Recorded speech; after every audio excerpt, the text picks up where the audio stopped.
My dear friends, ఎదగాలన్నా, success అవ్వాలన్నా, గెలవాలన్నా, growth కావాలన్నా మైండ్లో ఈ లిమిటింగ్ బిలీవ్స్ అనేది తీసేయాలి. మనలో కూడా చాలా మందికి ఉంటాయి. ఒకటి రెండు కామన్ అపనమ్మకాలు నేను చెప్తా.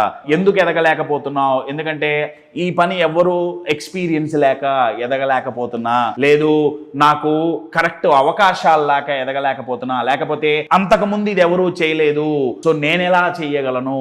ఇటువంటివెన్నో అపనమ్మకాలు ఉంటాయండి. ఈ అపనమ్మకాలని మనం తీసేస్తే తప్ప పొలంలో కలుపు మొక్కలు ఎలా అయితే మెయిన్ మొక్కకి రావాల్సిన పోషణని పీకేస్తాయో, ఈ లిమిటింగ్ బిలీవ్స్ అనేవి మనకు రావాల్సిన కాన్ఫిడెన్స్ ని, మోటివేషన్ ని, పాజిటివ్ ఎనర్జీస్ ని డ్రైన్ చేసేస్తాయండి. సో సక్సెస్ అవ్వాలి అంటే, గ్రోత్ కావాలి అంటే దాన్ని ఆపే అపనమ్మకాలని కనుక్కొని తీసేయాల్సి ఉంటుంది.